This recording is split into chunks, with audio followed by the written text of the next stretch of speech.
Hello, everyone, and welcome to whoever has joined at this moment. We will be beginning shortly in the next couple of minutes. I wanted to mention a couple of important points. One is that interpretation is available for this event.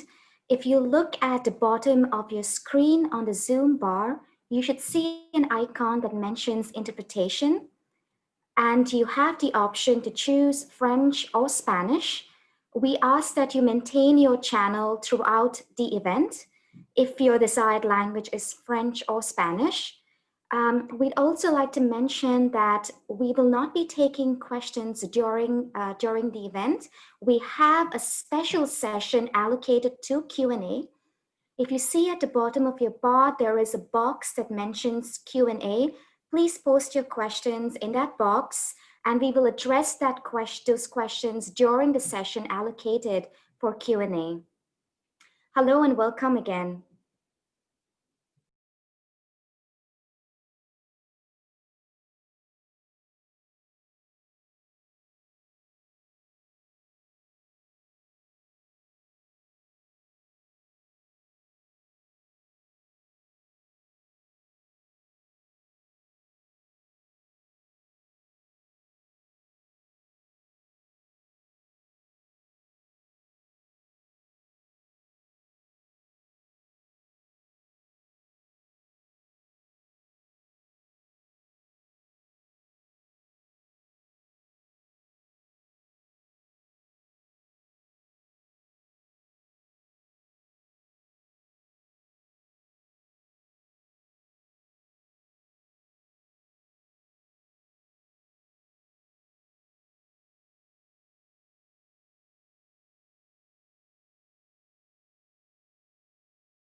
Hello again. Good morning, good afternoon, good evening, wherever you are joining from.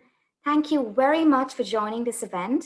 My name is Alyssa Gomez, and I work with the innovation team at the Adaptation Fund Board Secretariat.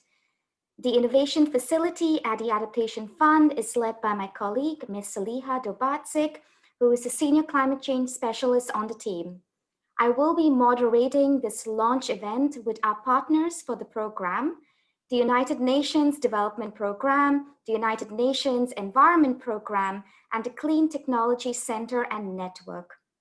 It is my pleasure to welcome you along with my colleagues and partners to this official virtual launch event of the Adaptation Fund Climate Innovation Accelerator, or AFCIA, as we're calling it. A couple of things to remember: we have an interpretation that's available. At the bottom of your screen, you can see an icon for interpretation. We have Spanish and French that's available. We ask that you maintain your channels throughout the event. We will also have a dedicated session to address any questions you might have. The Q&A box at the bottom of your screen should be used to address any questions you might have, and we will collect and collate those questions and address them after the live presentations. So hello to everyone who is just joining in. AFCIA is part of the Adaptation Fund's innovation facility. The AFCIA will focus on producing two of the expected results of the strategic focus, that is innovation, of the Adaptation Fund medium-term strategy. And it will especially work on producing results related to the two expected results of the Adaptation Fund MTS, which are new innovations encouraged and accelerated, and an evidence-based generated of effective, efficient adaptation practices, products, and technologies. Two of the Adaptation Fund's accredited multilateral entities, that's the United Nations Development Program and the United Nations Environment Program, received $5 million each to administer a program through small grants of up to $250,000. These small grants are intended to be open to communities, associations, businesses, young innovators, civil society, local governments, and others to test innovative adaptation practices and technologies that foster and accelerate innovation in adaptation to help meet the enormity and speed of the climate challenge. The Clean Technology Center and Network, which is the operational arm of the United Nations Framework Convention on Climate Change Technology Mechanism, works in conjunction with UNEP as the executing entity in the AFCEA. The run of the show, as you can see from this agenda, will be as follows. We will begin with short introductory video about AFCEA.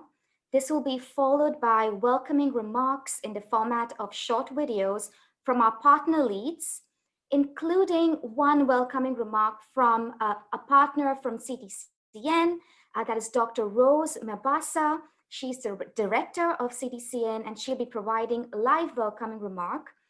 We will also hear from leaders representing the Global Commission on Adaptation, Indigenous, and youth communities. After this, we will have a presentation by the focal points from UNDP and UNEP CTCN on how AFCEA will be administered through their entities. This will be followed by a Q&A session where we will address your questions. And lastly, we will end with closing remarks from the lead of the Innovation Facility at the Adaptation Fund, Ms. Saliha Dobardzik. All right, so without much further delay, let us get started with an introduction.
Hello, good evening, good afternoon, good morning. Greetings from the Adaptation Fund.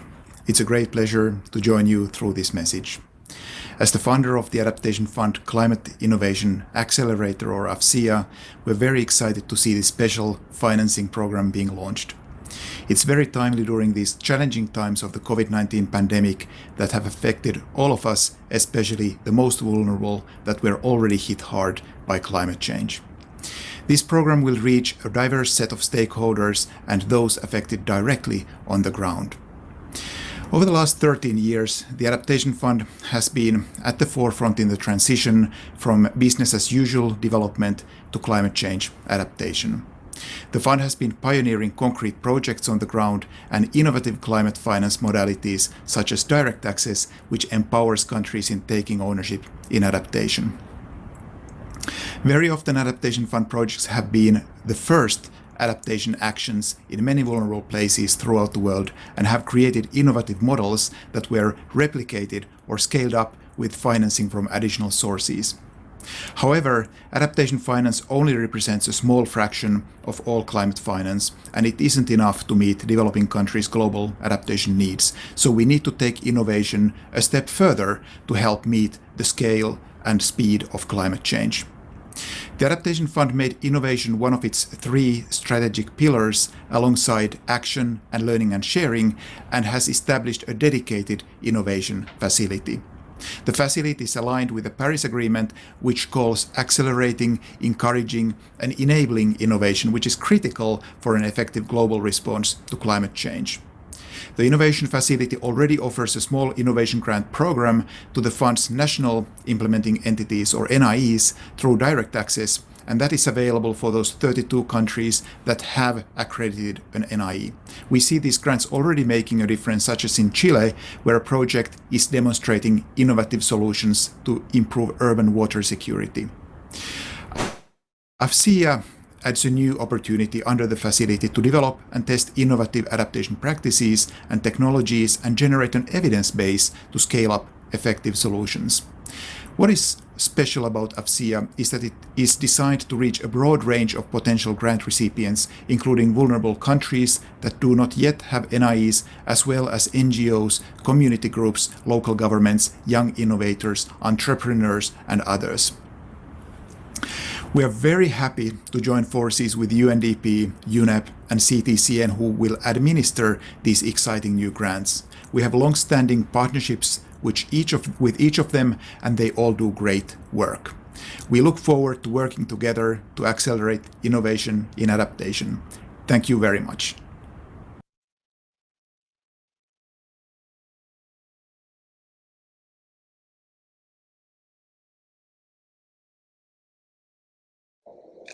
Hello, it's a pleasure to be with you today at this launch for the Adaptation Fund Climate Innovation Accelerator. This is an incredibly important event for an important program that we at UNDP are extremely proud to be a part of. The Adaptation Fund Climate Innovation Accelerator is a new $10 million small grants program to foster innovation and learning for adaptation in developing countries. Let me start by first thanking all participants, co-conveners, and partners, especially our donor, the Adaptation Fund, for their strong commitment and support over many years in assisting vulnerable countries around the world to adapt to climate change. Climate change adaptation is no longer a threat of the distant future. It is something that we face today. It's here and now. And we need to start doing everything we can to adapt to the challenges that climate change brings with it. This year alone, we have experienced unprecedented wildfires in places such as the Congo, Brazil, Bolivia, even in developed countries such as Australia, in regions such as California. Crippling droughts have been experienced across the Horn of Africa. Deadly storms and floods have been felt in places such as Bahamas, Philippines, Honduras, and countries such as Japan. The pandemic has further devastated lives, livelihoods, and economies, further exacerbating the climate change vulnerabilities across the globe. If we do not act urgently and in building forward better, focusing on the resilience of the most vulnerable, there is potential to derail decades of hard-won human development gains.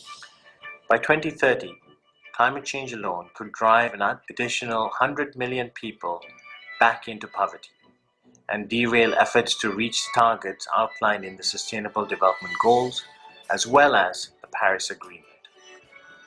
How can we tackle the daunting task of protecting people and planet in the face of these multiple crises? Innovation at the local level is key to enabling transformative adaptation action.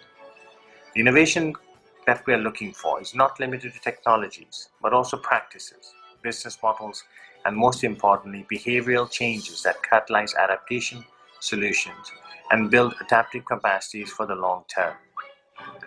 Local and community-based action has been at the heart of our work with vulnerable communities for well over 30 years. Since 2008, UNDP has supported about 100 countries mobilize, leverage, and catalyze a combined $4 billion of grant funding to advance adaptation at the local level, building resilient livelihoods for over 80 million people. For instance, UNDP has supported more than 6.3 million smallholder farmers in building climate-smart agriculture practices, incorporating new technologies in water harvesting, diversifying crops and incomes, and developing markets for climate-resilient crops. UNDP has supported initiatives to improve ecosystem management and promoting weather-based insurance programs as part of the suite of measures to help with adaptation. Linking these actions on the ground to the policies that countries formulate is critical, and UNDP continues to support countries to take lessons learned locally and integrate them into policies, strategies, and plans, as well as budgets at the national, subnational, and local level. The Adaptation Fund project and the UNDP platform is an incredibly important piece of the overall offer that UNDP presents to countries to deal with these challenges. I'm pleased that today, in collaboration with the United Nations Environment Programme and CTCN, the Adaptation Fund supported Climate Innovation Accelerator is another that we can lean on to support countries. The UNDP platform will focus on sourcing the best ideas from around the world, building on its extensive network, supporting innovations with financing and technical assistance, and facilitating learning to replicate and scale up adaptation solutions with the most impact at the local level. It will play a critical role in catalyzing finance for innovative adaptation solutions, connecting local actors and enterprises, as well as investors, to transform solutions that impact communities and have scalable possibilities. With finance and technical support linked to enabling policy support, UNDP will seek to de-risk investments to bring to market, as well as scale innovative technologies and practices for adaptation.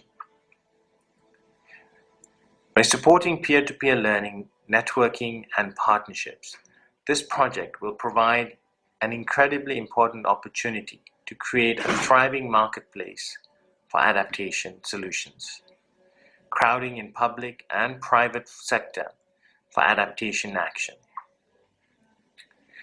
Transformative adaptation is only possible by ensuring that communities, enterprises, and local actors are at the heart of driving this change. With this initiative, I'm confident that we will empower local communities around the world, as well as other key stakeholders, to innovate and to take decisive action to accelerate adaptation, especially contributing to building back better.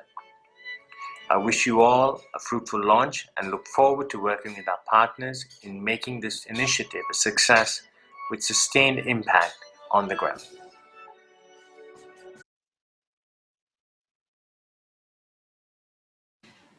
Thank you for the opportunity to share some reflections today.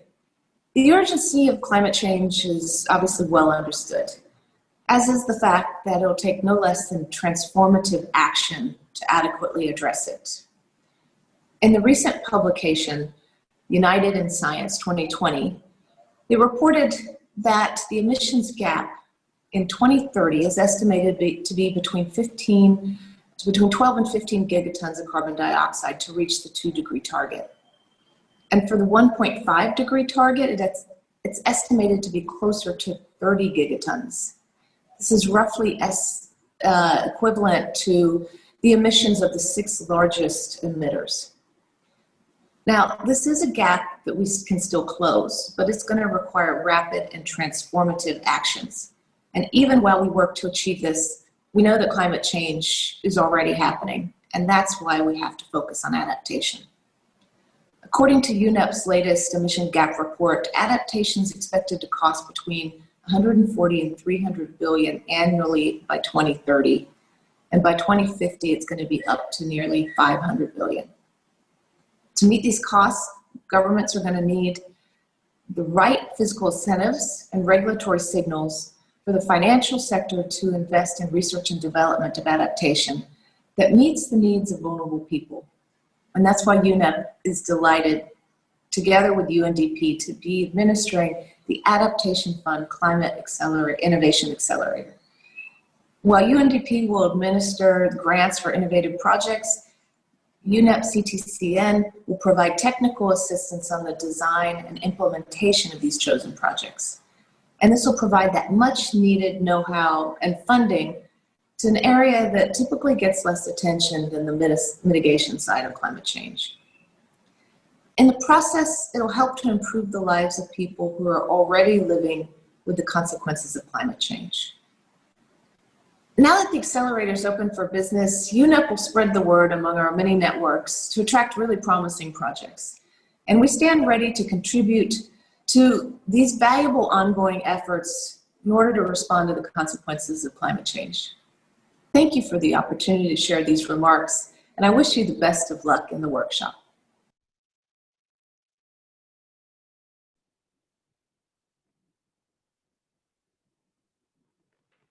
Thank you to those very insightful and thought-provoking remarks from our partner leads from the Adaptation Fund, UNDP and UNEP.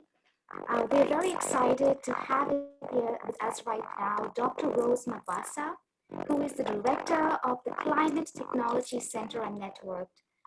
Dr. Rose, over to you. Thank you very much, Alyssa, and thank you colleagues from all over the world who have joined us today. I want to take this opportunity, first of all, to thank our partners who are funding this wonderful initiative, the Adaptation Fund, that is truly going to transform many lives around the world in the countries we'll be serving. I also want to thank UNDP and the UN Environment Program, with whom we will be co-facilitating this initiative. For the CTCN, I'd like to remind you that we are the technology operational arm of the United Nations Framework Convention on Climate Change. And our mandate, as has been provided by the member states, is to facilitate the transfer of environmentally sound technologies that enable countries to address the challenges of climate change.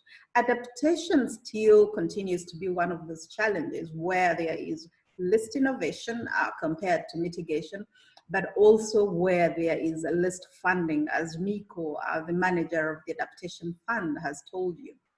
So what we hope to do as a partner in this initiative, one, is to provide a platform to bring together all those brilliant innovators from around the world who can come to us with proposals for technological solutions in adaptation in all sectors. So you're all very welcome to come and join us. If you go to the CTCN website right now, ctcn.org, our platform is open and we are ready to receive your applications right now. And my colleague, Dr. Hosik, will be speaking to you shortly to tell you exactly how you can get in touch with us.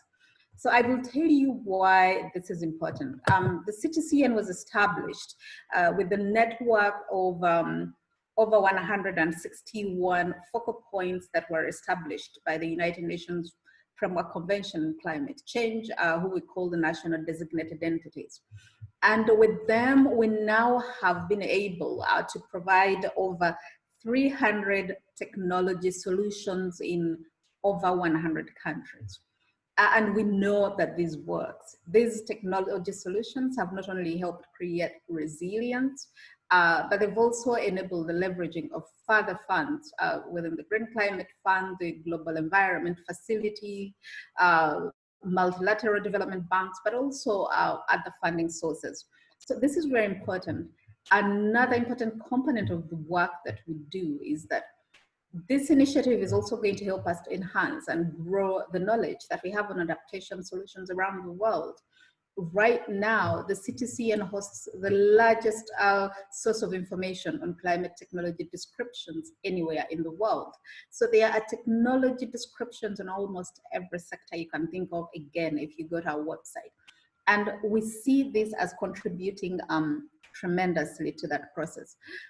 So once again, I want to say that, as you know, in the times we find ourselves in when we are confronted by a global pandemic, it has highlighted the importance of why we need to be adaptive, whether it is to climate change or to global pandemics like this, but two, why we need to be resilient as a human race. But three, it has highlighted that there's a very clear linkage between the work we do on climate change, nature, and pandemics such as COVID-19.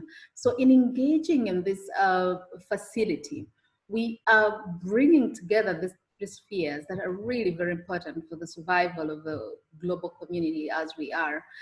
So ladies and gentlemen, I want to thank you very much for joining us today, and we look forward to hearing from you the beautiful technological solutions to support adaptation that you're going to present to us through our website.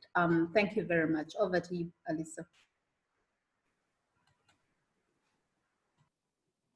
Thank you, Dr. Rose. Thank you for explaining CTCN's role. As you know, the Adaptation Fund Innovation Accelerator was designed with the idea of supporting the best innovations for the benefit of the most vulnerable. We consulted with many stakeholders and sought the advice of thought leaders in adaptation, as well as leaders of youth and indigenous groups, among others. Let us now hear from them.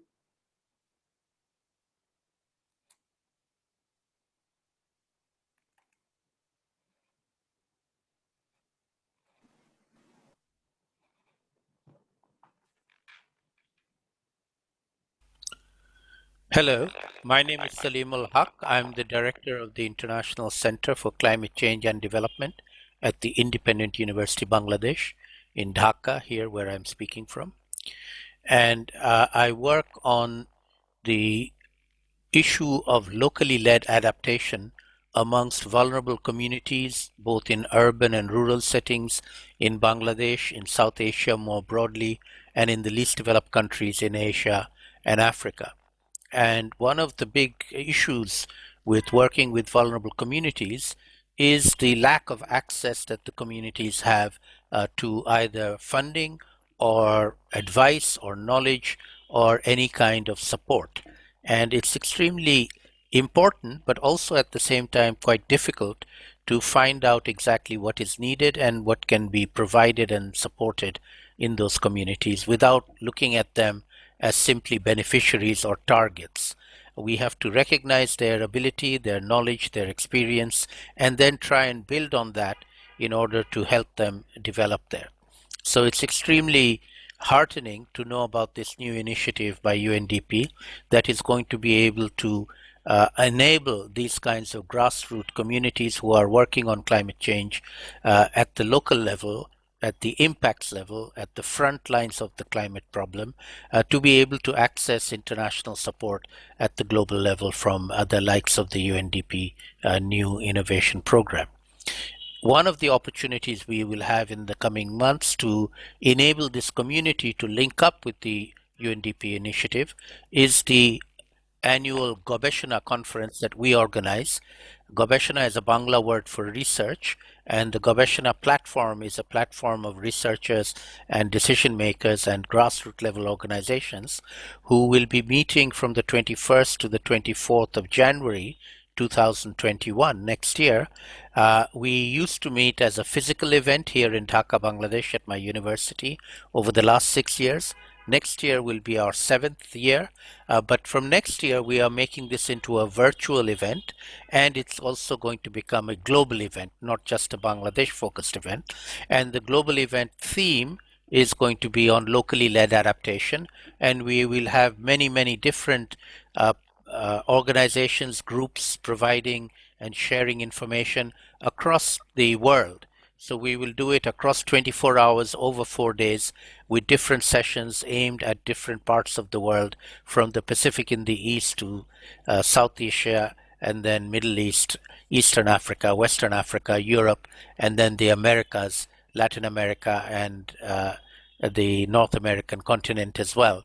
It'll be running over 24 hours with sessions aimed at these different localities and geographies, and linking up grassroots initiatives either by the communities themselves or by intermediaries or NGOs or UN agencies or research institutions, and try to link us all up together across the world so that we can learn from each other and expand and rapidly escalate the activities that we are doing in order to adapt to the impacts of climate change, because we have no time to lose.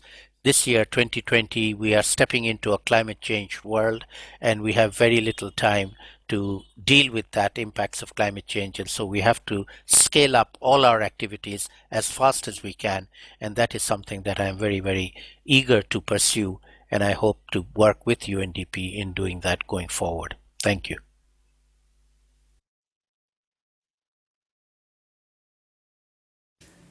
Hello everyone, my name is Joshua Amponsem. I'm from Ghana. I'm a climate activist and an advocate for youth engagement in adaptation planning, policy formulation, and implementation. Over the past years, the manifestation of extreme weather events are pushing young people to really think about their future. Not just their future, but the future of also generations that are yet to come. It's pushing young people to think about the ecosystem that we depend on as humans. These are not making young people just beneficiaries of government intervention and interventions of stakeholders, but also allowing young people to draw upon their increasing access to climate science information, their increasing access to digital technologies, to really bring up innovations that are needed to radically transform the system and bring solutions that are needed to protect our lives today and in the future. Young people are the forefront of developing solutions that are needed to secure their futures. And it's essential that they get the support that they need to be able to accelerate these solutions, operationalize and scale these solutions. Today, at the launch of the Climate Innovator Accelerator Fund, it is a brilliant opportunity for stakeholders to really acknowledge young people as equal in sharing ideas, as equal in innovating, as equal in developing solutions, and to support their commitment in driving adaptation action. It's also an opportunity for young people to mobilize, come together, and put their ideas forward to be able to access this innovative fund, to be able to scale their solutions. It's a moment for us to acknowledge that young people face a double threat of seeing and feeling the impact of climate change today, but also to even see this ripple effect in the future at a much bigger scale. We are heading towards an uncertain future, and young people are not just living in a moment of panic, but also in a moment of hope, where through radical innovations, we are very hopeful that the future can be secured if resources are deployed the way that is needed to really drive and scale solutions. In countries where adaptation is needed the most, funding is also limited. In countries where vulnerabilities are high, access to technical capacity is limited. Through this innovation fund, it is a moment to draw on these available resources, to increase technical capacities, to increase access to funding, and to be able to drive solutions needed for areas where adaptation is a critical need to secure lives and protect ecosystems. I look forward to an exciting launch, and I look forward to young people taking advantage of this moment and be able to drive their solutions and be at the core and at the heart of climate adaptation action at the global scale. We need to adapt for the future of us and for the future of generations to come. Thank you.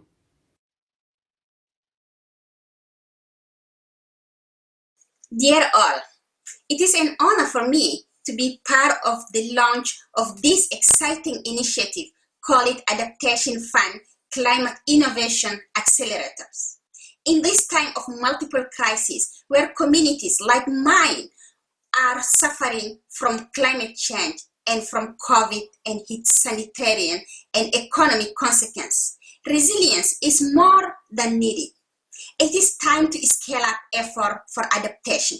And that is why I welcome this new initiative from the Adaptation Fund, which is an instrument dear to my heart. In climate change policies, we are used to consider that innovation and technology will help us to defeat climate change and adapt to its impact. But we tend to believe that innovation relies only to a big companies, big city, and big money. It is true. Big companies, big cities, rich countries have a key role and a huge responsibility in defining solutions to the problem that they have created. But in my communities and everywhere in the developing world, we have thousands of innovators who create solutions to climate adaptation because they live with it. In the Sahel, we use indigenous people's traditional knowledge for seasonal weather forecasts or to identify crops resilient to drought.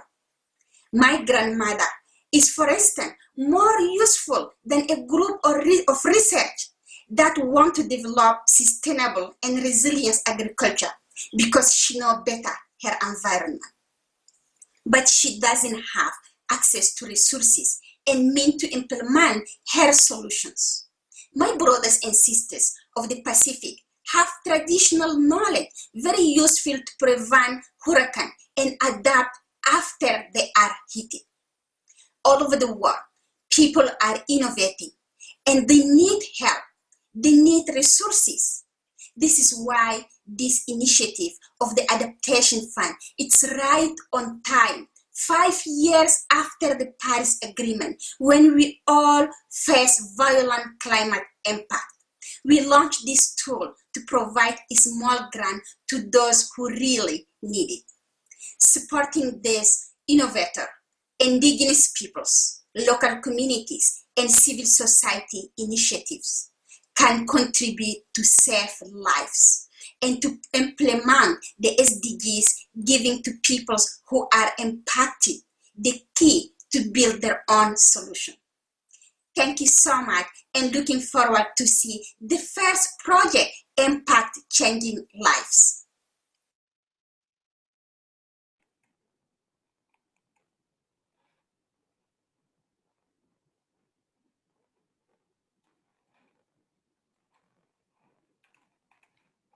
Thank you so much for those very insightful remarks from our youth and indigenous leaders, as well as a representative from the Global Commission on Adaptation. This brings us to the end of the first part of the webinar. As mentioned earlier, there are 2 windows under the FCA.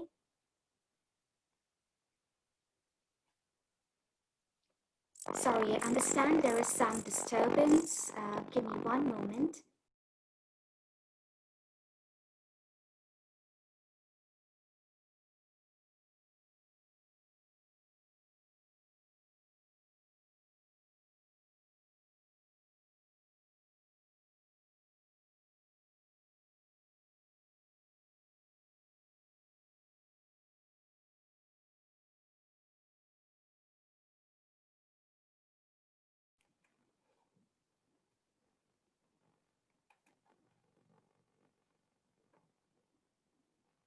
I hope you can hear me clearly now at this point. As mentioned earlier, there are 2 windows under the FCA through UNDP and UNEP CTCN, each providing different services to support innovation. Therefore, in this next session, I would like to invite our panelists from UNDP, Ms. Srilata Kamila, the Head of Climate Change Adaptation of the United Nations Development Programme, and Mr. Charles Yu, who is the Investment Appraisal Specialist of Nature, Climate and Energy at UNDP, to tell us more about its work under AFCIA. Over to you, Ms. Srilata and Charles. Thank you very much, Alyssa. Again, it's incredibly encouraging to see the number of participants from all over the world joining us. Let me start by echoing the words of our various speakers during the welcome session. Adaptation is indeed local, and for us at UNDP as a development agency, we see adaptation as action, as key to development action. So a lot of the work UNDP has been doing over the last decade or so focuses on taking a whole of society approach to accelerating adaptation, both from the perspective of the policy, planning work, and enabling environment that is critical to ensure the capacities, the finance, the right levels of policies and regulations are available for not just autonomous adaptation, but scaling up by trying new technologies, new practices, demonstrating, and then accelerating by replication and scale. Charles, if I could ask you to move to the slide on the UNDP's adaptation portfolio, thank you. I just wanted to spend a minute talking about the context in which UNDP will support this Adaptation Fund supported Accelerator in conjunction with our partners from UNEP, CTCN, and others. You know, while the work on local action, which is what we hope we can promote with this platform, is critical, it's important to understand and ensure that this is not about grants that that just come in during the duration of this project, but what it leaves behind is equally, if not more important. So in the context of that, I just wanted to highlight the work UNDP has been doing, both under the umbrella of the enabling environment I spoke about, but also underpinned by enterprise development, gender transformative action, engaging youth or marginalized communities, access to markets and access to finance, the market space and the policy space under which this platform will operate across various thematic areas. UNDP, as Pradeep in his introductory remarks mentioned, has been supporting now over $1.2 billion of financing that we have supported countries and communities mobilize with over 80 million beneficiaries of this adaptation financing, primarily from vertical funds, but also from bilaterals and private sector. We focused on supporting livelihoods, resilient livelihoods across various sectors, urban resilience, looking at ecotourism, agriculture, water, etc., but also fostering resilience for agriculture and food systems, ensuring that not only agricultural smallholder farmers are supported, but we are also looking at the entire value chain and to, again, looking at lasting impact, sustained impact on the ground beyond the duration of a project. UNDP has been supporting now over 30 countries in ecosystem-based adaptation, benefiting over 2 million hectares of land being protected and marine areas being protected. And this is really critical. A lot of our vulnerable communities are dependent on ecosystem services.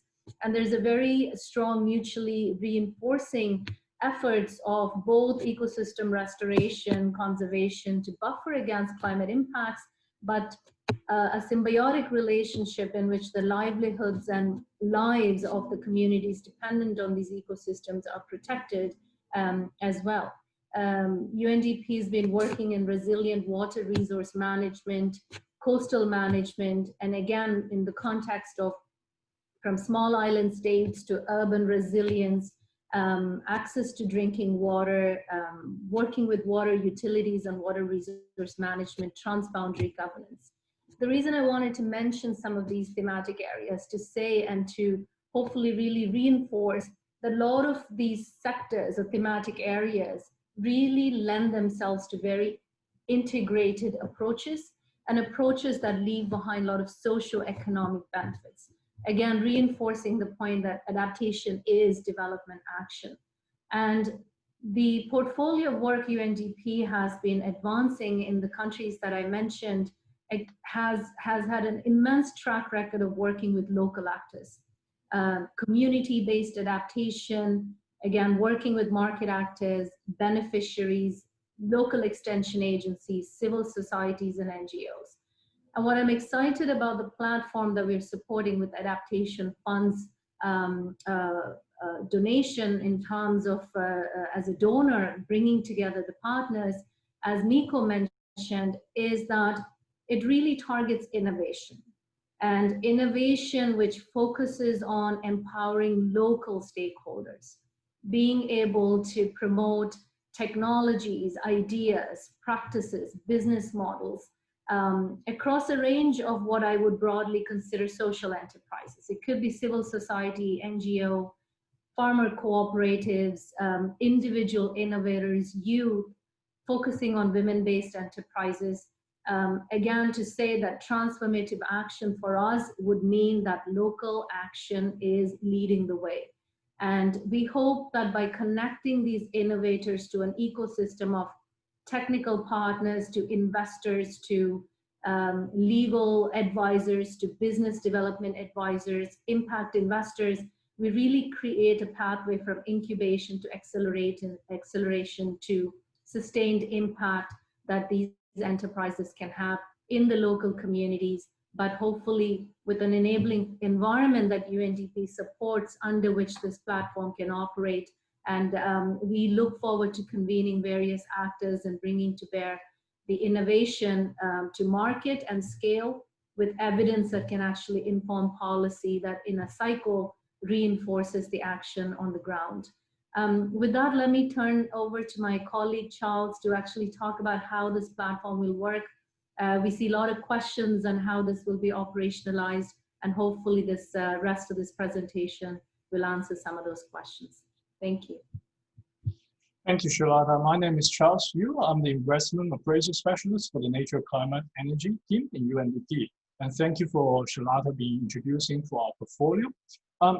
In the last section, we have received a lot of questions, similar with this one, around what is eligible. So I think through these two presentations I will be making and Hosik will be making on behalf of CTCN, we hope to answer this question a bit clearer. UNDP is trying to provide grant funding to ground level entities such as NGOs, CSO, community groups. In certain circumstances, if an individual is representing a marginalized group, that's also okay. And there's also a question around international NGOs that are operating local arm. So we really believe that if you are locally registered, legally registered locally, you can also apply for this grant. And now I want to dive in a little bit of the program. So when you go through it, you'll probably see a lot of your questions here addressed. So what is innovation? We've talked, echo to Pradeep's opening remark from the director of UNDP and also Shalata. Innovation can come from different forms: technologies, business practices, and business models, and more importantly, social innovation and behavior change. So in our UNDP climate finance projects, we used to use drones to plant trees and plant seeds. We have tested using blockchain solutions for traceability, sustainably sourced products. We've tried to address social conflicts using a coupon system to share the common resource. We have a successful small grant program that in one of the program grantee, a local fisherman was able to build a solar-powered mobile dissemination plant, which can produce 1,000 gallons of water daily. Fully mobile can take in, depends on the weather. UNDP has also a large youth collab program that in 2019, they have embraced the theme of respect differences, embrace diversity, which focus on social innovation and entrepreneurship. So these are some of the examples of innovation we're looking for. Let's dive into a little bit of the program process in detail. So in this grant funding program under Adaptation Fund Climate Innovation Accelerator, UNDP is aiming to provide 10 to 15 micro grants that are up to 60,000 for 2 years for really new and piloting innovative solutions. This should be high risk and really innovative. And if you're saying my organization is already doing innovative work, that's also fine. We also have a small grant that are 125,000 for 2 years that are really designed to scale up innovative practice, business models, and technology. So this is more of a scale up fund. Since this is a 4-year project, we have 2 funding cycles. If the grantee is able to reach the milestone from the first cycle, they can apply funding for another round in the second cycle. Therefore, in this 4-year project, totally one grantee can apply 120,000 for micro grant or 250,000 for scale up small grant. Let's have a look at the process of call for proposal, screening, global steering committee's decision, and grant signing, and go into a little bit more into the process. For the call for proposals, it's open already. So if you visit our website, the Adaptation UNDP.org Small Grant Aggregator, you can already click the button to apply versus via UNDP. And we have now till 18th of December to open this application. When you're filling in the basic information, organization detail, and questionnaire, it will come quite clear to you what kind of organization we are looking for, what sort of the documents and legal registration you need to apply. It is a very simple questionnaire. Completing this first stage application should take no more than 20 to 30 minutes. We are looking for adaptation. What kind of risk, climate risk, are you addressing? How are you building local resilience towards this climate risk? How innovative are you? Is this something very new and innovative, or is something very different than what previously have been done? We also ask some sample questions about environmental and social risk. We also look at what sort of impact you're aiming to drive. Again, I want to repeat, is 2 funding windows, 60,000 for new piloting projects, or 125,000 for scale up projects. And once we go through the first round of selection, we're estimating probably 200, 300 applicants. By the participation today, we might expect more. We will probably shortlist 30 to 50 grantees.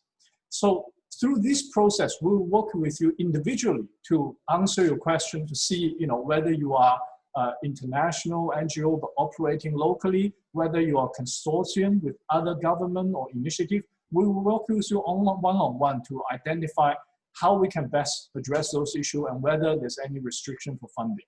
So this is when the funding proposal gets a little bit more detail.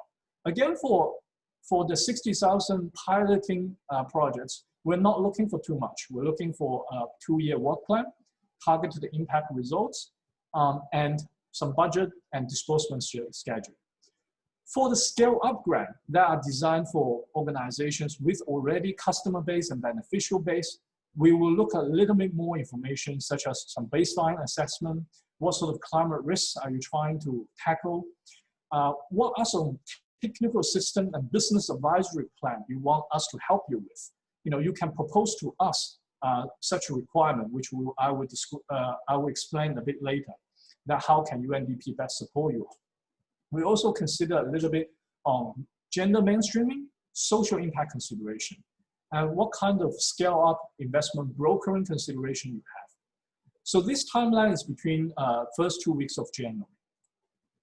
Once we make the shortlist and we submit the shortlist to the investment committee, we will make a winner announcement and grant signing to 10 to 20 grantees.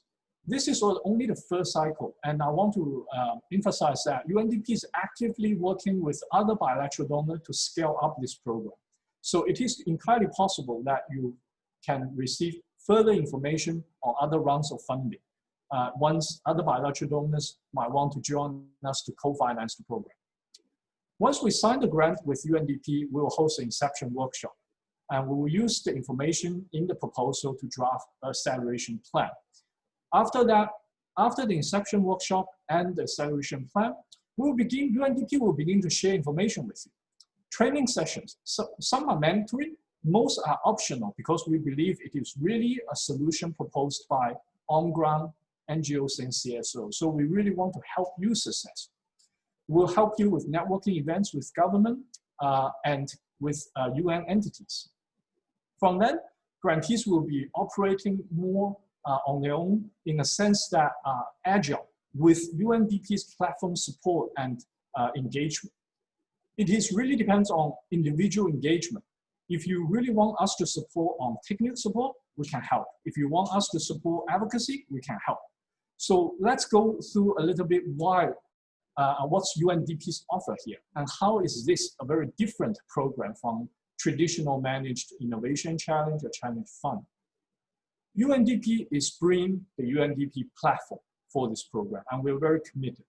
There are 3 pillars of core support that UNDP will offer to the program grantees, and we hope this really will entice you to work with us. First, building capacity. UNDP is working with global partners, knowledge partners such as Climate Kick and our regional partners to design gender-focused adaptation enterprise development. Looking at, based off the pyramid adaptation enterprise development, system thinking and social innovation, and capacity building on climate risk aligned business strategy. We also have a range of partner network capacity building that are totally free and optional for the grantees. We have online business essential trainings where you can get HR, accounting, cost and balance sheet, finance training. We also have mentorship database and connection to individual entrepreneurs. We have a strong youth collab program and small grant program to provide technical assistance and channel development support. We also have UNDP crowdfunding training if you want to raise different funds through crowdfunding and manage campaign. UNDP is strong on supporting networking and advocacy to the program grantee. We will host an annual networking and short knowledge sharing event. We really want to also share success, your success, in international events so that more communities, more NGOs can learn and can replicate the efforts of adaptation solutions. We also will host an exit event with global investors and donors so you get the avenue to scale up your projects. If time needed, we also would like to invite you to national events with UNDP country office to represent us and represent your adaptation solutions. We have a range of partner network as well, access to the whole UN system partners. We have European funded Climate Kick program, Global Resilience Partnership hosted by Stockholm Resilience Center. We have a strong UNDP network from Youth Collab, Small Grant Program, UNDP Accelerator Labs, and online impact venture accelerated initiatives work with industry partners such as Draper Capital and 500 Startups. We also want to bring in a very tailored support at a grantee level, building capacity development that are proposed by you, the grantee. If you need climate risk training or you want some technology related to a specific water efficiency solution, we can help you with that. We can bring internationally sourced technical support to you. UNDP also offers the Global Policy Network to provide you advice. Specialists like me and governance, health, and a range of other UNDP areas that can also gender safeguard can also support you and provide advice to you. We also want to test and pilot a dedicated advocacy strategy to support grantee at a local level to bring you to international stage. Maybe in our program, we want to test crowdfunding at a program level or using new technology such as TikTok to really spread the successful adaptation solutions. UNDP will always act as a trusted partner for you. We'll help you to try to scale up with our climate fund projects. We'll provide you advice and support to access to other donor funding and concessional finance. We'll help you negotiate with commercial investors or impact investors if you want to scale up commercial. So lastly, I want to summarize our strategy in very simple slides. We want to help you to develop locally led climate change adaptation solutions that are innovative, building a baseline development solution to address the key climate change issues. We'll help you with capacity building, with network advocacy, with tailored on-ground support. We hope at the end we'll be driving impact, scale, and sustainability to get successful impact-oriented organization and business, to help many poor, marginalized groups and women receive service and products, to transit your organization to growth stage, and maybe replicate internationally and hand over to commercial capital. Lastly, I want to be very open, honest, and frank with you. It is a very new program. Climate change adaptation innovation is a very new field. UNDP, Adaptation Fund, and our partners are committed to invest in this field. We want to grow this program, and we have done before in our previous program. We have a very successful Youth Collab program grow from one country to now global. We have a climate change adaptation portfolio from 12 years ago with virtually nothing to now a 1.2 billion portfolio. So we are committed to grow with you, to learn the lesson. We will face road bumps and we will address them together. It is a journey together, and we really want to invite you to join us on the journey, to grow together, to address the crisis that our humans face commonly now, and the climate risk that is going to eventually occur in developing countries and that are hurting the most vulnerable groups. Thank you very much, and that's all for my presentation. I will answer your question as much as possible in the Q&A, and I will have a session in Q&A session to answer some of the questions live. Now, I want to pass the floor to our program partner, UNEP CTCN, Dr. Posick, to talk about the technical assistance window for this Adaptation Climate Innovation Accelerator. Thank you.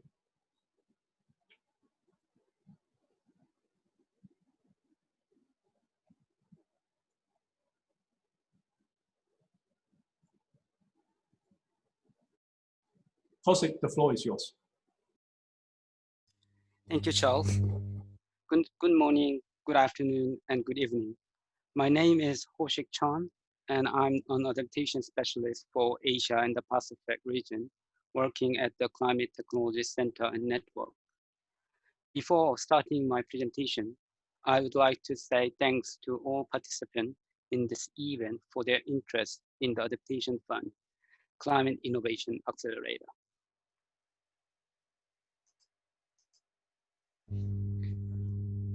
In my presentation, I will provide you with the overview of the program and information on the operation and management of the program. After that, I will introduce you to the application process to the program. First, I will share the overview of the program. The objective of the program, administered by the UNEP CTCN, is to support developing countries to test, evaluate, roll out, and scale up innovative adaptation practice, products, and technologies. Based on technical assistance services, UNEP CTCN will implement 25 micro grant projects up to USD 250,000 per each for 5 years. In the program, UNEP CTCN will also facilitate knowledge sharing and exchange of best practices by using the program webpage and UNEP and CTCN communication channels. The total budget of the program is USD 5 million, excluding the CTCN co-funding. We will consider 3 elements in identifying and assessing innovation in adaptation technology. And these elements include a new, existing, or improved technology, a hard or soft technology, and a scalable technology. Eligible countries in the program include 114 developing countries in Africa, Asia Pacific, and Latin America and Caribbean under the United Nations Framework Convention on Climate Change that do not have national implementing entities accredited with the Adaptation Fund. Potential applicants can be governments, non-governmental organizations, community groups, young innovator, and other groups. Prior to official submission online, the application should be endorsed by the national focal points to the Adaptation Fund and the CTCN. In this table, you can see all eligible countries in the program. For example, 30 least developed countries, 25 small island developing states, and 8 countries that are both LDCs and Cs are eligible countries, and applicants in these countries are available to submit their application and participate in the program.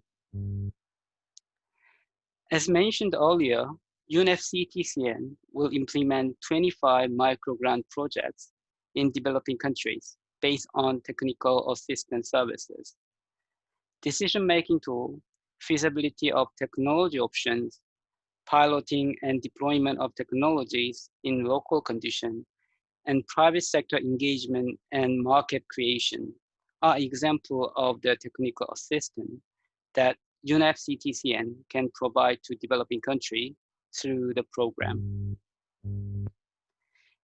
You can see some examples of the adaptation sectors in which the technical assistance can be provided. Any adaptation-related sectors can be considered in developing application. From now on, I would like to introduce the operation and the management process of the program. The same operation and management process of the CTCN technical assistance will be used in the program. The program will consist of 5 different stages. The UNEP CTCN will receive application we call technology concept from developing countries and select 30 technology concepts in total.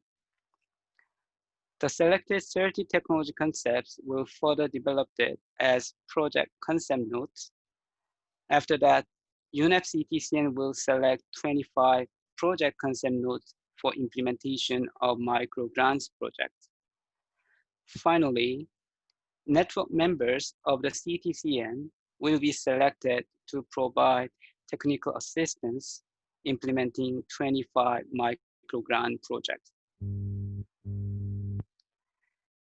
Regarding each stage of the program, I will give you more details. There will be 3 times opportunities to submit an application to UNEP CTCN.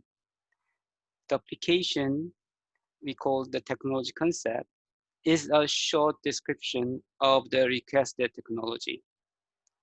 The first, second, and third calls for application submissions are planned to be open in November 2020, February 2021, and February 2022, respectively. An applicant needs to complete an application template which can be downloaded from the program webpage. The applicant is also required to develop an application in close consultation with its national focal points to the Adaptation Fund and the CTCN. The application should be endorsed by the national focal points and submitted via the program webpage.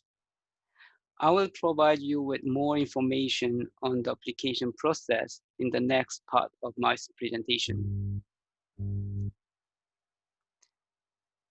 In the first round, UNEP CTCN will select 6 technology concepts, and we will select 12 technology concepts each in the second and third rounds. Evaluation criteria used in the CTCN technical assistance process are adopted, selecting the top scoring technology concepts in each round. In this stage, priority is given to technology concepts submitted by LDCs and Cs, and the regional balance is considered in selecting technology concept. Using selected technology concepts, 30 project concept notes in total will be developed by selected network members of the CTCN.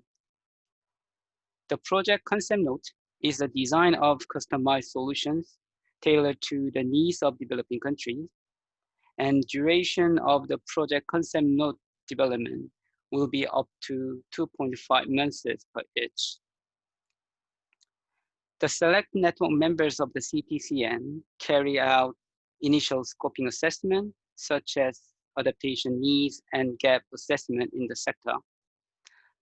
And they also conduct stakeholder consultations on the proposed technologies and then develop a draft project concept note, including a list of activities and associated deliverables. National focal points to the CTCN needs to sign the project concept note when submitting it to UNEP CTCN. After development of the project concept notes, 25 of them in total will be selected to implement micro-grant projects. The same evaluation criteria applied in selecting technology concepts are used, selecting the top scoring project concept notes in each round. Open tender process is to be proceed with in each round to select network members of the CTCN implementing the micro grants project. Duration of the micro grants project implementation is planned to be up to 18 months per each.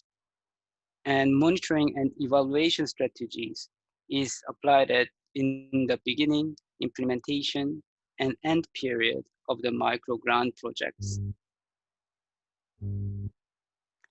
In summary, UNEP CTCN will receive the technology concepts from developing countries and collaborate with the selected network members of the CTCN to develop the project concept notes to provide technical assistance.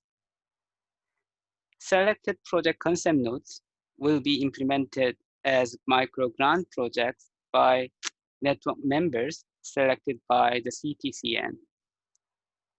UNEP CTCN will administrate the program using the funds funded by the Adaptation Fund.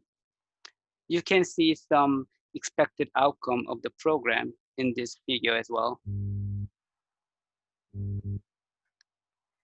You can see the draft timeline of the program in this slide. In terms of the first round, the deadline for application submission will be end of January next year. The technology concepts will be selected in February, and the project concept notes will be developed by May 2021. And the selection of project concept notes will be completed by June 2021, and the implementation of micro grants projects in the first round will end in April 2023. As the last part of my presentation, I will introduce the application process to the program. In order to start application, you need to access the program webpage. You can access the program webpage via a link shown in this slide or through the CTCN website. On the CTCN website, there are two options to access the program webpage. You can either click on the direct links to the program webpage or click on technical assistance in the toolbar on the top side and then click the name of the program. When you are on the program webpage, you can start submitting the application. You need to click on Apply via UNEP CTCN button, and then you can see details information on the program administered by UNEP CTCN. When you scroll down the program webpage, you can find out the application template written in English, Spanish, and French. And also find a click button to submit your application online. In order to develop and submit the application, as explained earlier, the applicant needs to download the application template from the program webpage, as I shown you in the previous slide. The application is required to be developed in consultation with the national focal points to the Adaptation Fund and the CTCN, and it's also acceptable to develop an application in which multi-countries engage. The application should be endorsed by the national focal points prior to official submission. The national focal points to the Adaptation Fund, the designated authority, needs to confirm the statement included in the application template by checking a box next to the statement.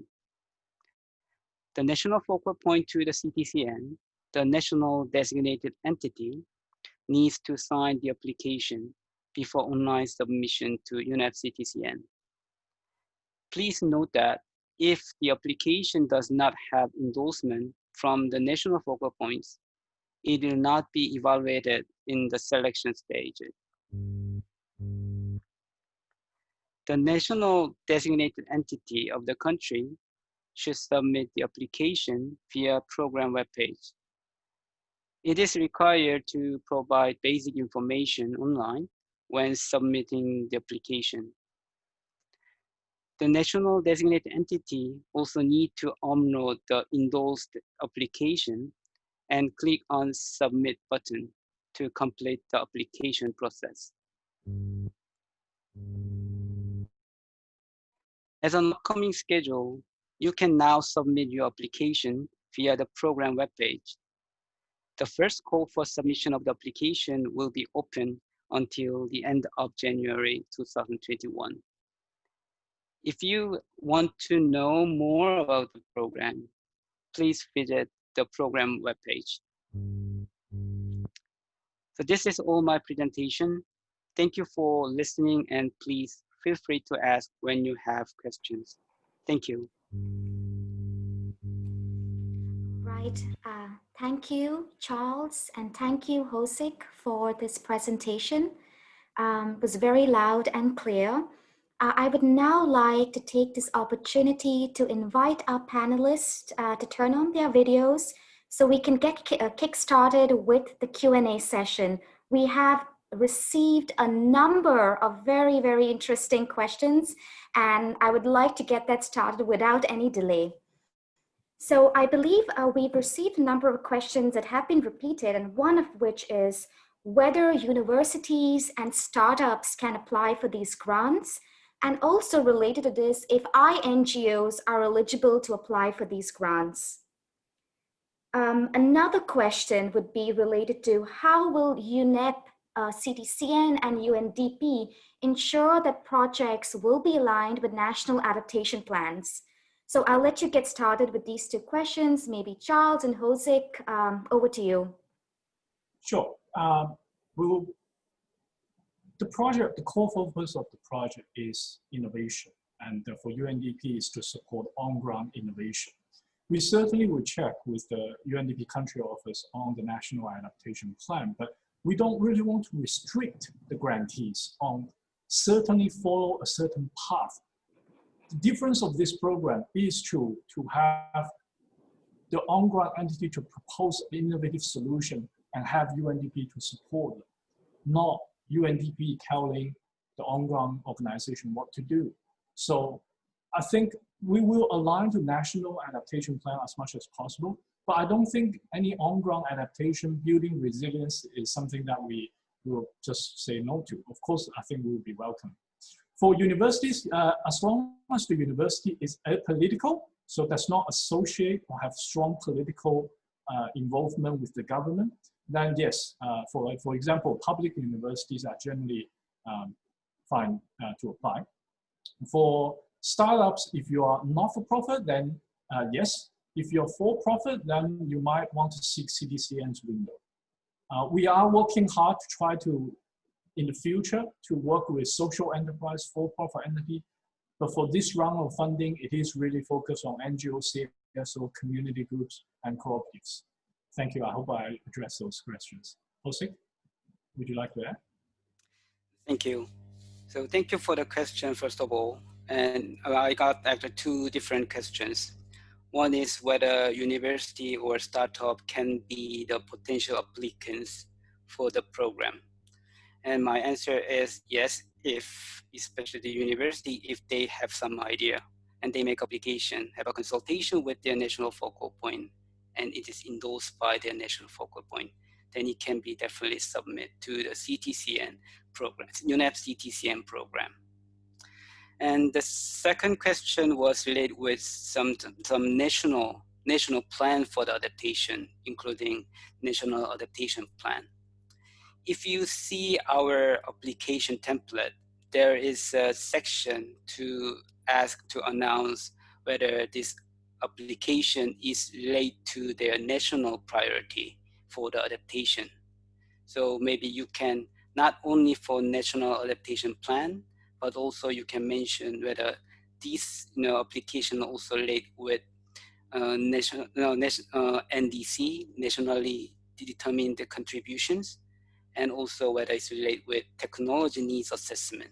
So all these kind of information will be taken into account when we evaluate the application.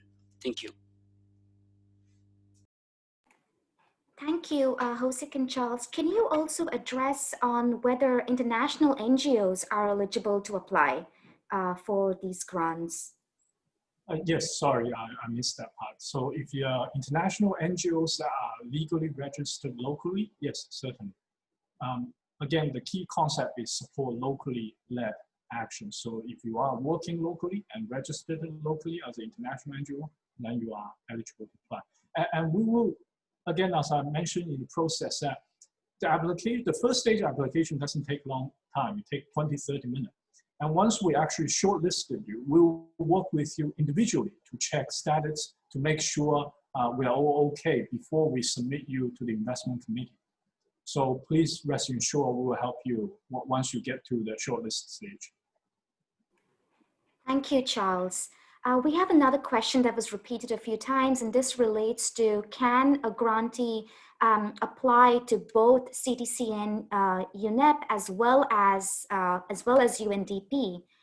And another question is, can proposals include multiple organizations? For example, an NGO could be an implementer at the field level, but in partnership with a university or a research body for the grant, essentially.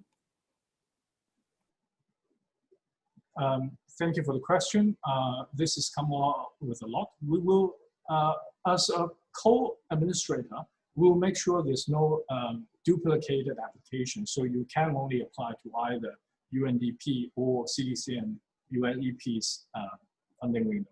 But we are very different in a lot of sense, as you can see that UNDP is really wanting to work with local NGOs and CSO, where CTCN is more of an endorsement with the national focal point to provide you technology transfer. So I would like to pass the floor to Hosik soon to explain that a little bit more in detail. For partnership consortium, as long as the proposal is submitted by a locally registered, legally registered NGO, CSO community in your country that is considered as legally registered, where you will be eligible, and in developing countries. Sorry. I'll pass to Hosik to address the duplication part. Thank you. Thank you, Charles. And in terms of first question, it was already answered by Charles. But again, because the UNEP CTCN program and UNDP program is slightly different in terms of the way of supporting the developing countries. So maybe some applicant want to apply both, but we cannot accept the same application that was sent to another program. So as an administrator, UNEP CTCN and UNDP will also check together whether we have received the same application later on when we close the call for application submission. And the second question was whether multiple applicants can apply for the program. And maybe you can actually decide the lead applicants, and also other applicants can be the stakeholders engaged in the program, I mean in the project. Definitely you can submit your application form to the UNEP CTCN program. Thank you. Thank you, Charles and Hosik. We had a number of questions related to whether these recordings and the PPTs will be available. They will all be posted on the website, so you will definitely have access to all of this information. Hosik and Charles, we have another question related to how will the program help address demand-side barriers to the uptake of technology? For example, the regulatory framework, affordability issues. Would you like to answer this?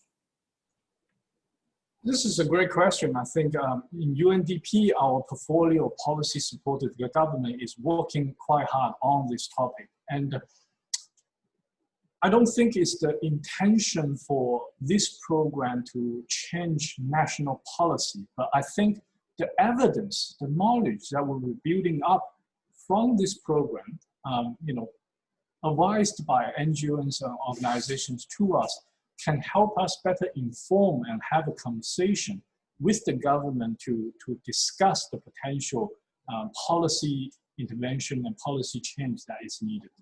I hope that it is not just this program. You are linking to the UNDP's platform where we have other more policy-oriented programs that can be better informed by your advice, your knowledge, and your understanding of what's the on-ground needed change.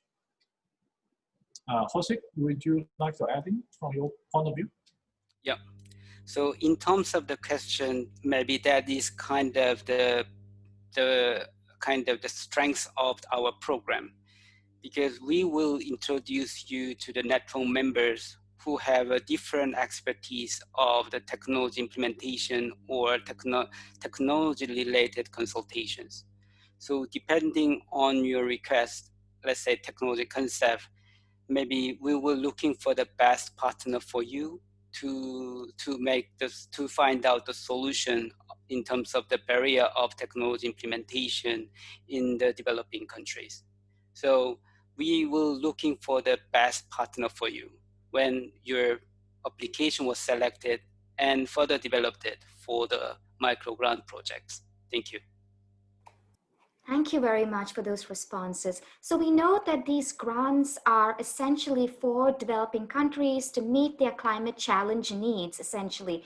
But what about if an applicant wants to look at a collaboration between a Western university and a local applicant from a developing country? Is this possible? Can they be eligible to apply for funds either through UNDP or through UNEP CTCN?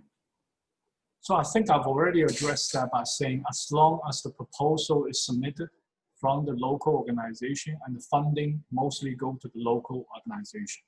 And I'm sure from CTCN, as long as it's endorsed by the national dedicated focal point, this is fine. We welcome partnership. And if you are supported by other donors, we also welcome you to apply as well. It is not, you can, and as I described in the program, it could be a very innovative program that you are already working on. You want to scale up to a different region, to a different country. So yes, I would say,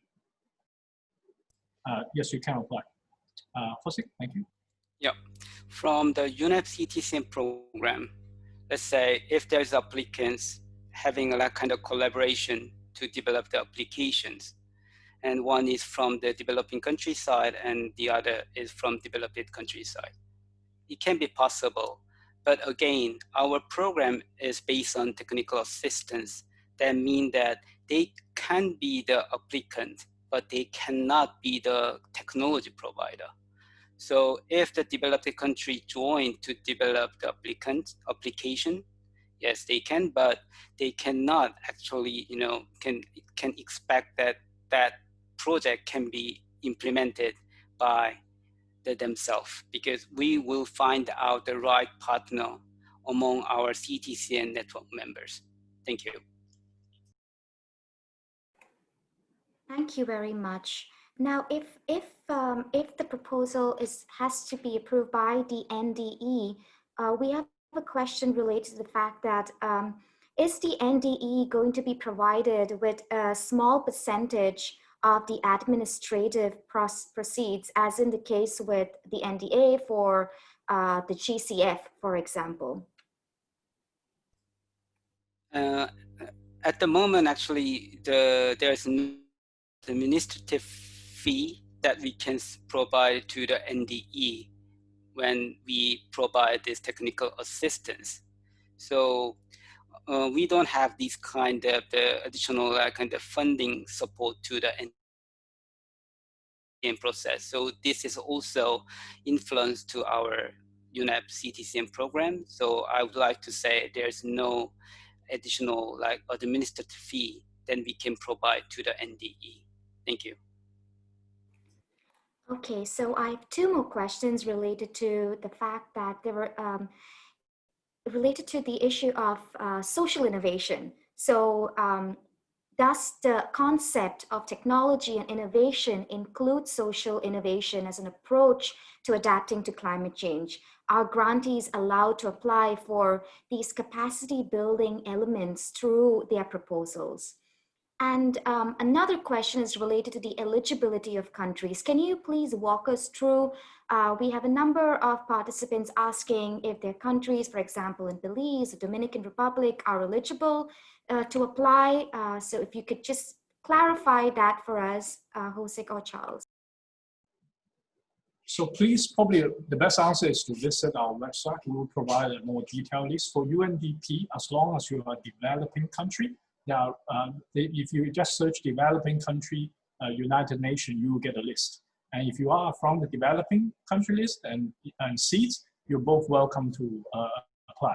And for addressing the capacity building, yes, certainly. If it's social innovation and many local community might not know what adaptation is. If you have a very innovative way to change their behavior so that they can adapt to climate risk, certainly that is very welcome.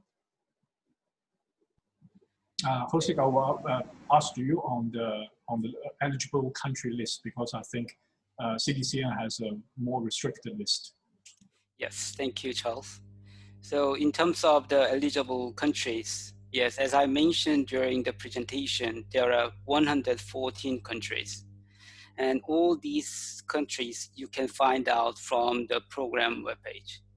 So the way we choose this 114 country was, as I explained it, they are developing countries in Asia, Pacific, Africa, and Latin America and Caribbean that do not have the national implementing entities. So far, there are 32 national implementing entities accredited with the Adaptation Fund. So also you can find out whether your country have a national implementing entity if you want to know it. Also, you can visit the Adaptation Fund website. And in terms of the second questions, social innovation. After we implement or we support the technical assistance, definitely we have some part of the activities relate to the kind of the capacity building stuff.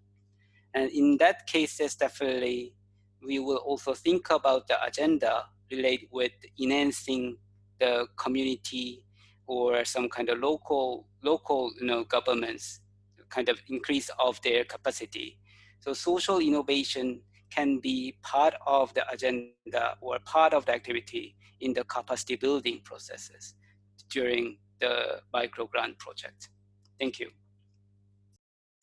Thank you. I'm conscious about time, so maybe we'll just take a couple of more questions, if that's okay with our panelists.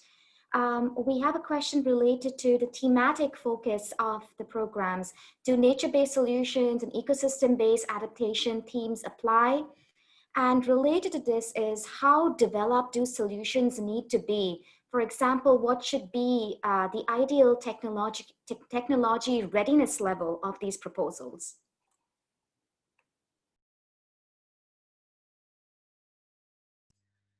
Well, I will explain first on this. So for the adaptation, as you mentioned, there's a thematic topic like nature-based solution or some part of the building back better and those kind of things. But the thing is that each country have a different level of technology readiness level.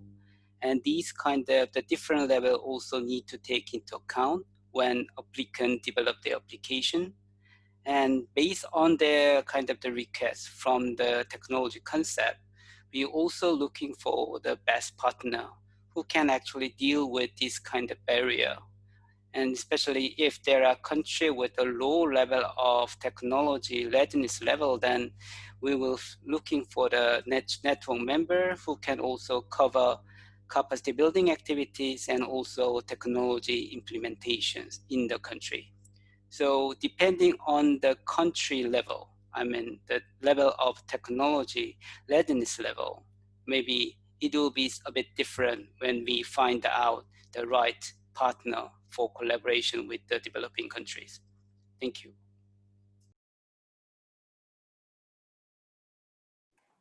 Thank you very much. I'm afraid we're running out of time and we will not be able to address all of the questions in this live Q&A. However, I would like to say that the contact details of our focal points from UNDP and UNEP CTCN will be provided and available to you. The website is a very good resource for further information. So please reach out to Charles and Jose or even Saliha from the Adaptation Fund if you have any questions, and we will be happy to answer this. Without any further delay, I would like to call upon Ms. Saliha Dubarczyk, who is the Senior Climate Change Specialist at the Adaptation Fund, to provide us with some closing remarks. Saliha, over to you. Thank you, Alyssa. Thank you all. It's a privilege to be here today at the launch of the Adaptation Fund Climate Innovation Accelerator. This new opportunity, as you've heard, is a result of a collaboration between the Adaptation Fund, the United Nations Development Program, and the United Nations Environment Program, together with the Climate Technology Center and Network. It is a result of a much broader partnership that has been built methodically over years, that no doubt many of you have been part of and have helped, either directly or indirectly, to bring this initiative, among others, to fruition.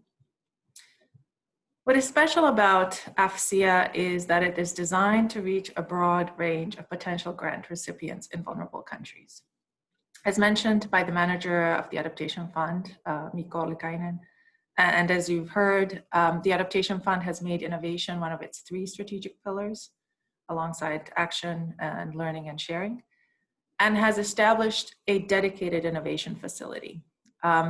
The innovation facility of the Adaptation Fund is aligned with the Paris Agreement, which calls for accelerating and encouraging and enabling innovation that's critical for an effective global response to climate change. As mentioned, the innovation facility of the Adaptation Fund already offers a small innovation grant program to the fund's national implementing entities, or NIEs, through direct access. But AFCIA adds a new opportunity under the facility to develop and test innovative adaptation practices and technologies and generate an evidence base to scale up effective solutions. And we have also heard from Pradeep and others over the course of the event about the urgency of action in face of climate change, which is already happening and becoming more obvious in all regions, across sectors, societies, and ecosystems, which necessitates innovation in technologies, business models, practices, and crucially, behavior. As mentioned by Susan and others, Susan mentioned the sobering numbers that describe the emissions gap.